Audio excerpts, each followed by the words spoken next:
O método científico deveria fazer parte do currículo do ensino médio?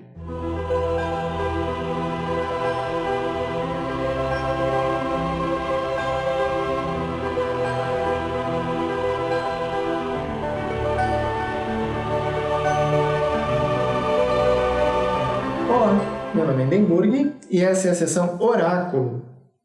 É possível ensinar o método científico no ensino médio?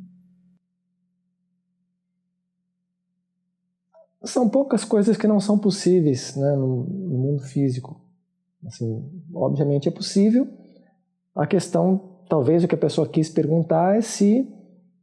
Nem dá para adivinhar o que ela quis perguntar, né? Mas seria extremamente positivo que fosse ensinado o método científico desde o ensino fundamental, que as pessoas tivessem noção de como funciona o método científico.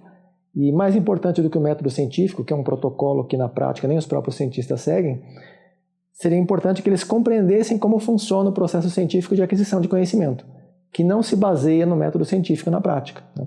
O método científico ele serve como um parâmetro de orientação mais ou menos, mas que raramente, durante o processo de descoberta, raramente se utiliza. Então, sim, é obviamente possível, obviamente ensinar até para um cachorro. É pouco provável que ele aprenda,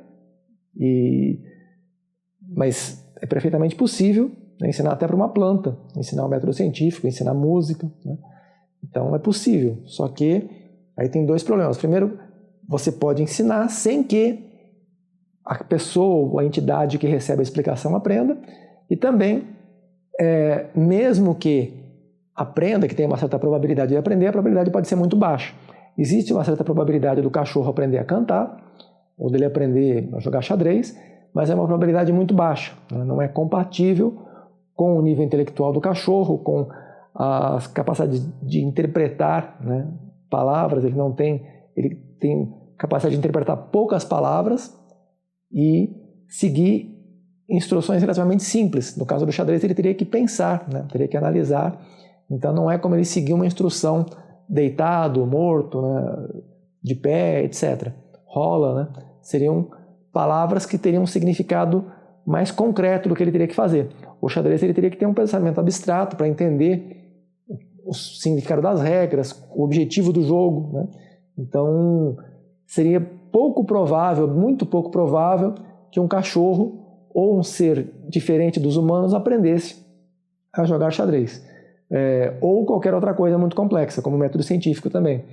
Então, isso não significa que seja impossível. Não é impossível você ensinar para o cachorro e não é impossível que o cachorro aprenda. No futuro é provável que se coloque chips, né, no cérebro dos cachorros e que eles aprendam, mesmo não só no futuro, mas no presente, talvez já haja recursos para fazer não exatamente isso, acho que não dá por enquanto, mas já se consegue avanços substanciais. Tem, por exemplo, pesquisas de macaco que movem o ponteiro do mouse, né, com chip implantado no cérebro, eles movem o ponteiro do mouse numa tela. Então já se tem alguns avanços. É claro que isso é muito diferente, né, de aprender o método científico, mas sim, né, é possível. Não só é possível, como é altamente recomendável. É uma falha muito grave, na verdade, que não haja ensinamentos dos conteúdos que realmente deveriam constar na grade curricular. Seria muito importante que houvesse matemática, o idioma exercitado por redação e não regras gramaticais nem literatura, especialmente literatura brasileira, que não tem nada de útil na literatura brasileira, né?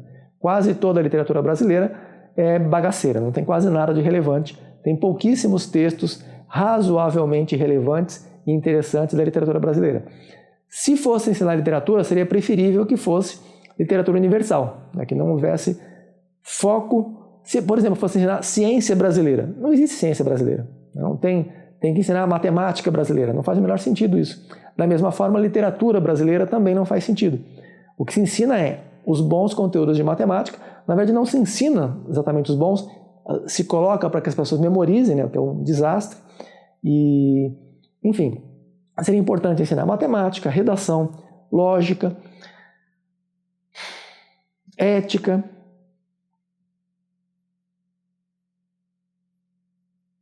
o método científico. Depois que a pessoa já está alfabetizada e tem noções de matemática, seria importante não propriamente o método científico, como eu comentei, mas sim o processo de aquisição de conhecimento que se adota no desenvolvimento científico. né, no qual não se usa exatamente o método científico, embora o método científico seja importante como um parâmetro de referência, mas ele não é o que se coloca em prática na maior parte das vezes. Quase todas as grandes teorias científicas desenvolvidas ao longo da história, inclusive as mais recentes, elas são baseadas em intuição, são baseadas em processos que inicialmente são bastante capengas, mas depois eles vão sendo remendados aos poucos, e no final se consegue algo que fica razoavelmente de acordo com o método científico, mas durante o processo de desenvolvimento não seguem muito bem o método científico.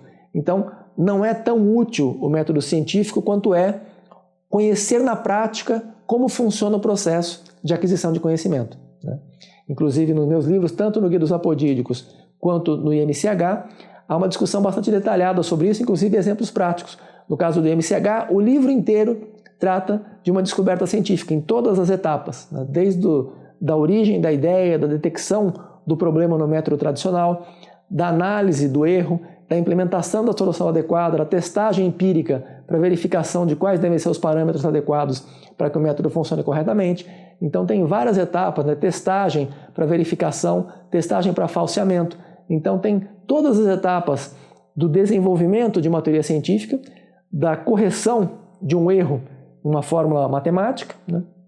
E com muitas análises, né? Com vários detalhes de passo a passo de como segue esse processo até finalmente apresentar uma revisão ou uma inovação em qualquer área científica. É usado no caso específico do MC, mas é aplicável em praticamente qualquer outra situação, né? As analogias são bastante abrangentes nesses casos. Então, sim, não só é possível, como é altamente recomendável, e é um erro muito grande que não seja feito dessa forma. Tanto a filosofia quanto a ciência são extremamente importantes para o processo de aquisição de conhecimento. Elas desempenham papéis complementares que possibilitam maximizar as probabilidades de que esses conhecimentos sejam altamente representativos ou da realidade senciente ou que preservem a consistência interna do sistema que trata das informações. A filosofia ela fornece os meios para analisar as informações adquiridas pelo método científico ou por outros métodos que adquiram conhecimento a partir da observação, seja por meio de instrumentos, seja por meio dos nossos sentidos. Esses processos adquirem dados, geralmente, né? E a partir desses dados você precisa processar esses dados, gerar informações. Essas informações precisam ser interpretadas e precisam ser modeladas com sistemas formais, principalmente matemática e lógica. E nesse ponto que entra a filosofia como uma ferramenta extremamente importante para assegurar que as interpretações sejam razoavelmente corretas, sejam pelo menos aquele sistema, se as informações coletadas forem representativas dos dados do mundo real, então as interpretações também serão, se a filosofia for aplicada corretamente. Mesmo porque a ciência e a filosofia caminharam juntas ao longo da história, e em vários momentos elas estiveram presentes como uma mesma disciplina. O Newton, por exemplo, ele era um filósofo natural. O Galileu era um filósofo natural. Muitos cientistas, que nós atualmente entendemos como cientistas, na época em que eles viveram, eles foram tidos como filósofos naturais. Eles eram filósofos, predominantemente filósofos. A filosofia atualmente ela está razoavelmente desconectada da ciência e trata de questões nas quais não há experimentação. São especulações sobre o mundo, né? São opiniões sobre o mundo. Antes do século XVII, XVIII, ela estava muito conectada com a ciência. Atualmente ela continua conectada à ciência. Os cientistas eles precisam usar a filosofia no processo de interpretação e de formulação das proposições que são derivadas a partir dos dados que são coletados, né? Os dados, a coleta de dados, ela possibilita a formulação de axiomas que sejam as bases a partir das quais se vai derivar proposições mais complexas e desenvolver as teorias, né, científicas. Então é necessário que haja um teorema matemático que seja um modelo que representa a realidade, uma teoria científica que seja uma abordagem do mundo físico propriamente, né? E a filosofia ela entra nesse sistema para formalizar e também para subsidiar os métodos analíticos, os métodos que se vai interpretar os dados e construir as teorias, né? Então ela tem um papel extremamente importante nesse sentido. Só que ela não trata apenas disso, ela trata também de questões morais, questões estéticas, questões políticas, questões educacionais, né? Ela é mais abrangente. Então, quando se trata da filosofia aplicada na ciência, ela desempenha um papel muito importante para a aquisição de informações que são a interpretação, né, das informações que foram adquiridas, para que as interpretações sejam consistentes com os dados coletados. A ciência, ela procura garantir que esses dados sejam altamente representativos da realidade, e depois que a filosofia é aplicada para a interpretação, novamente a ciência é aplicada para testar se aquele modelo que é construído com auxílio da filosofia, se esse modelo é uma representação adequada para a natureza. Ela não pode garantir que ele é uma representação correta, mas ela pode testar se pelo menos ele sobrevive a alguns testes de falseamento, né? Então, se você tenta falsear uma teoria e ela sobrevive a essas tentativas, é uma teoria razoavelmente robusta, que pelo menos descreve alguns fenômenos e consegue fazer algumas previsões e algumas generalizações. É mais ou menos assim que se constrói o conhecimento científico, que se distingue de praticamente todos os outros conhecimentos que não passam por esses testes. E quando você não faz esses testes, você não tem garantia nenhuma de que essas interpretações da natureza são representativas de como o mundo realmente funciona. Então são especulações. Por isso que na filosofia política, filosofia do direito, filosofia social, filosofia da mente, né, todas as áreas da filosofia que não estão ligadas à ciência, a filosofia da ciência nem a lógica, elas não têm a mesma robustez, a mesma credibilidade de que elas estão representando a realidade quanto a filosofia da ciência e a lógica ou a própria ciência, que trata justamente de experimentações. E nesse ponto também a filosofia tem um papel importante de regular o que é a ciência, né? De os critérios para distinguir entre ciência e pseudociência. A filosofia, por exemplo, ela não é uma pseudociência porque ela não tem a pretensão de ser científica. Não é a mesma coisa que, por exemplo, a astrologia. A astrologia tem a pretensão de ser científica, mas não é. A filosofia não tem a pretensão de ser científica, ela assume um papel que, em alguns aspectos, ela está acima da ciência, por ela ser uma reguladora do que é ciência. Em outros casos, ela está abaixo da ciência, no sentido de não, as informações obtidas, os conhecimentos obtidos por meio da filosofia, quando não estão aliados à ciência, eles não têm a mesma credibilidade que os conhecimentos científicos. Então, nesse conjunto, né, de ciência e filosofia, se consegue coletar informações, interpretar informações, testar essas informações, formular teorias que tentem sintetizar o conjunto de informações por meio de uma equação, por meio de um modelo, né, que seja... se você observa milhões de animais diferentes, você tenta gerar uma teoria que explique o comportamento dos diferentes animais, os répteis, os mamíferos, enfim, os comportamentos típicos de diferentes animais, você precisa de um modelo. E aí entra a filosofia para ajudar a formular, né, esse modelo. O método científico é extremamente importante e, principalmente, mais do que o próprio método científico, o processo de aquisição de conhecimento com propósitos científicos, que não necessariamente utilize o método científico, é extremamente útil porque distingue o conhecimento de alto nível, o conhecimento confiável, o conhecimento representativo da realidade dos meros palpites, né? Na filosofia, por exemplo, e em outras áreas não científicas, se tem muitos palpites errados que nem sequer se consegue saber que são errados pelo fato de eles não serem testados empiricamente. Se você não consegue testar uma hipótese, você não tem como saber se essa hipótese é razoavelmente representativa da realidade ou não.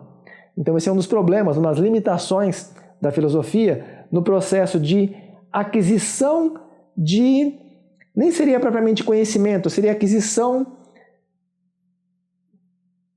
de superstições, né? de um conjunto de informações, um conjunto de crenças que não são necessariamente representativas da realidade. Quando você não tem como testar para investigar se as suas crenças refletem a realidade, você não tem como saber em que medida elas são fidedignas aos fatos empíricos. Você tem que ter um método para testar. Então a ciência ela se distingue de todos os outros conhecimentos justamente por esse diferencial, né, de verificar, de avaliar comparativamente a sua teoria, o seu modelo, a sua hipótese, a sua opinião com os fatos concretos que são comparados de maneira objetiva, né? Principalmente por métodos quantitativos. É isso que distingue a ciência e que possibilita que os aviões voem, que a internet funcione, que você receba a minha imagem agora transmitida, né, coletada, capturada por um sistema que utiliza óptica, utiliza eletrônica, utiliza mecânica quântica, inclusive, né? Então, há vários processos que estão sendo utilizados para capturar o som, a imagem, transformar os sinais elétricos em representações visuais de vários pixels, né, com cores diferentes, com intensidades luminosas diferentes, que reproduzem em 2D a estrutura do que está aqui num plano, projeta num plano essa imagem e representa em 2D. E o áudio com alta fidelidade, né, com várias frequências diferentes, entre 20 Hz e 20 kHz aproximadamente, um pouco mais largo do que isso, né? Então, todas essas informações só estão chegando até você agora justamente graças à ciência. A filosofia não contribui com esse tipo de coisa. O que a filosofia faz é, por exemplo,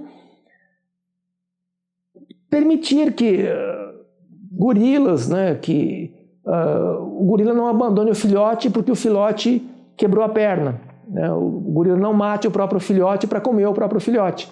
Então a filosofia ela tem um papel importante nesse sentido, só que ela não possibilita, ela não permite que um gorila evolua, né? Que um animal primitivo, que humanos primitivos evoluam a ponto de produzir uma civilização tecnológica, em que você tenha expectativa de vida de 80 anos, né? Que você tenha saúde e vários métodos para tratamento de saúde, você tenha água tratada, você tenha vários recursos que estão disponíveis na nossa civilização e que não seriam possíveis se houvesse apenas filosofia. A filosofia não gera, né? Não gera nenhum recurso efetivo. A filosofia gera opiniões. Então, eu estou falando da filosofia porque é o mais próximo que tem da ciência. Se tratar de outros campos, como retórica, né, música, são atividades completamente inúteis. A música ela tem a utilidade, entre aspas, de proporcionar uma sensação agradável que estimula a produção de endorfinas, né, a produção de serotonina e de outros hormônios que geram prazer e que proporcionam bem-estar. E como consequência disso, a música ela pode-se dizer que ela tem uma certa utilidade porque faz bem para a saúde e você se sentir bem. Então, nesse contexto, a música tem uma certa utilidade, né? Não é uma utilidade muito concreta, não é uma utilidade direta, né? Uma utilidade, na verdade, indireta, mas tem. No caso, outras atividades também tem, mas só que não dá para comparar com a magnitude das transformações que a ciência produz na vida das pessoas e de todo o ambiente, inclusive de animais, né? Às vezes para o mal, inclusive, né? O gado, por exemplo, que vai para o matadouro, os frangos, né? Que servem de alimento, eles são criados para morrer, para servirem de alimento para os humanos. Então existem abusos, sob certa perspectiva, com vários animais. Existem abusos não só com animais, né? Os vírus, por exemplo, você destrói vírus em grande quantidade porque eles são patógenos, eles podem prejudicar os humanos, vírus, bactérias, todos os agentes patógenos, né? Inclusive vermes, né? Qualquer tipo de organismo vivo que ameaça a saúde dos humanos, eles são exterminados. Então, quer dizer, do ponto de vista desses organismos, nós somos os vilões que estamos exterminando esses organismos. Eles são muito primitivos, eles não pensam sobre isso, né? Eles não têm um sistema neurológico desenvolvido e não têm capacidade de julgar, embora eles lutem pela sobrevivência. Eles tentam se multiplicar e se proliferar, né? E quando nós destruímos a vida desses organismos, nós estamos agindo contrários aos interesses dele e alinhados com os nossos próprios interesses. Então essa questão, né, da ciência, ela produz benefícios para alguns organismos, para algumas pessoas, alguns elementos de certos organismos, alguns grupos populacionais. A ciência, por exemplo, ela não é igualmente acessível a todas as populações. Existem aborígenes africanos e australianos e tribos africanas que não têm acesso a grande parte da tecnologia existente atualmente. Então, ela não é acessível a todos. Mesmo a água potável, né? Existe uma parte substancial do mundo que ainda não tem acesso à água potável. Então, a ciência, os recursos proporcionados pela ciência não são amplamente distribuídos. São amplamente, mas não totalmente, né? Não são universalmente acessíveis. Mas, independentemente disso, o método científico ele traz muito mais benefícios do que prejuízos. Ele traz também prejuízos, bomba nuclear, bomba atômica, né? Então armamentos de um modo geral, substâncias tóxicas de um modo geral. Então há muitos prejuízos que podem ser decorrentes da ciência, mas a maior parte, no conjunto, analisando prós e contras, a ciência traz muito mais benefícios do que prejuízos. Então, entre os métodos por meio dos quais se pode adquirir conhecimento, o método científico é o que procura regular esse processo de aquisição de conhecimento de modo a assegurar que aquilo que se está aceitando como verdade seja de fato uma boa representação da verdade. A filosofia não tem esse tipo de preocupação no sentido empírico. A filosofia tem a preocupação no sentido de consistência interna. A filosofia analisa se há contradições, né?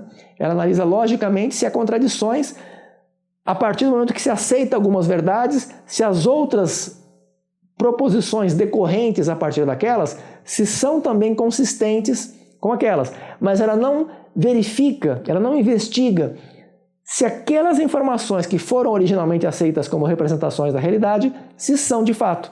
Ela simplesmente engole aquilo, ela propõe aquilo como se fosse verdade, independentemente de ser testável. E aí tem vários pontos a considerar, inclusive porque muitas situações não podem ser de fato testadas, elas têm que ser aceitas sem que sejam testadas, né? Então, existem algumas limitações, a ciência não é uma fonte única de verdade, ela não é uma fonte infalível, na verdade ela é extremamente falível, mas no processo de aquisição de conhecimento é muito importante conhecer e saber não só aplicar o método científico, mas também conhecer as limitações do método científico, em que medida nós podemos confiar na ciência, em que medida nós devemos duvidar, nos questionar, né? Analisar criticamente. Então, a ciência é muito importante, inclusive, nesse sentido, porque ela se autorregula também. A ciência, ela não tenta trazer uma verdade que seja aceita de forma absoluta. Ela traz evidências que devem ser interpretadas dentro de certos limites como boas representações da realidade. Então, a ciência ajuda, inclusive, no sentido epistemológico, de distinguir até que ponto nós podemos confiar que aquilo que nós estamos recebendo de informação e acatando como sendo representativo da verdade, se é de fato uma boa representação, né? Então nós lidamos com representações da realidade e tentamos, a partir daí, construir aviões que voem, vacinas que funcionem, né? Televisores, internet, todos os recursos, tudo que nós temos, sapatos, né? Roupa, tudo que nós usamos, cobertores para nos proteger do frio, abrigos, né? Para nos proteger da chuva, etc. Todos esses recursos funcionam justamente graças ao método científico ou ao procedimento científico para descobertas e invenções, que não necessariamente segue o método científico, mas que de diferentes maneiras tenta comparar, faz testes, né? A essência do método científico e da produção científica de um modo geral, a essência é justamente testar hipóteses para verificar em que medida elas são boas representações da realidade. E outras formas de conhecimento que não sejam o científico, que não seja por meio da ciência, não se preocupa com isso. A filosofia, por exemplo, não existe uma preocupação empírica de testar as hipóteses filosóficas, as teorias, as ideias, né, filosóficas, se elas são boas representações da realidade. Então é extremamente importante, né, usar não propriamente o método, também o método científico, mas não propriamente, não é o principal. O principal é justamente o processo de aquisição de conhecimento, né, os diferentes métodos para aquisição do conhecimento, em conformidade com a ciência, que não necessariamente envolva, pode também envolver o método científico, mas na prática geralmente não envolve. Os próprios cientistas não costumam usar exatamente o método científico durante o processo de descoberta. Eles tentam se nortear mais ou menos, mas na prática, né, eles usam os recursos que estão disponíveis. Em astronomia, por exemplo, é muito comum, em astrofísica é muito comum não usar o método científico na maior parte das descobertas, mesmo porque não há subsídios suficientes para fazer testagens com múltiplas configurações, para ter repetições de certos eventos, né? Então é necessário lidar com aquilo que está disponível de informação. E a partir daí, fazer algumas inferências prováveis. Em neurologia também, né? As imagens que se capturam na neurologia, elas não fornecem dados suficientes para que se façam as inferências que são feitas. elas são geralmente baseadas em muitas hipóteses não adequadamente testadas que não seguem a rigor o protocolo da ciência, embora elas sejam bastante razoáveis, né? E de modo geral a ciência evolui justamente assim, com muitas hipóteses razoáveis. Então é muito importante conhecer e, mais do que isso, é muito importante compreender, né, como funcionam todos esses processos. Seria muito importante que houvesse isso desde o ensino fundamental, que é justamente para que a pessoa compreenda, para que as pessoas possam entender e se proteger de muitas situações. Porque é muito comum você ver, está cientificamente comprovado que tal shampoo limpa 300% a mais. O que significa esse 300%? O que eles querem dizer com cientificamente comprovado como? Foi comprovado como? Ciência não trata de comprovações, ciência trata de corroborações, né? Então há vários pontos que é muito importante que sejam razoavelmente bem compreendidos para que se possa viver melhor, compreender melhor o mundo, interagir com o mundo de maneira eficaz e não ser enganado por discursos vazios, discursos de retórica rasa, que são comuns em políticos, em youtubers, influencers. Para que se possa se proteger desse tipo de retórica, é fundamental ter noções, boas noções, de como funciona o processo de aquisição de conhecimento altamente confiável. E é basicamente isso que faz a ciência. Adquirir conhecimento por caminhos, por vias que assegurem uma alta confiabilidade daquele conhecimento que está sendo adquirido. E não simplesmente engolir informações e acreditar que são verdadeiras sem o mínimo de verificabilidade, de falseabilidade dessas informações. É basicamente isso, né? Obrigado a todos pela atenção e até breve, se Deus quiser.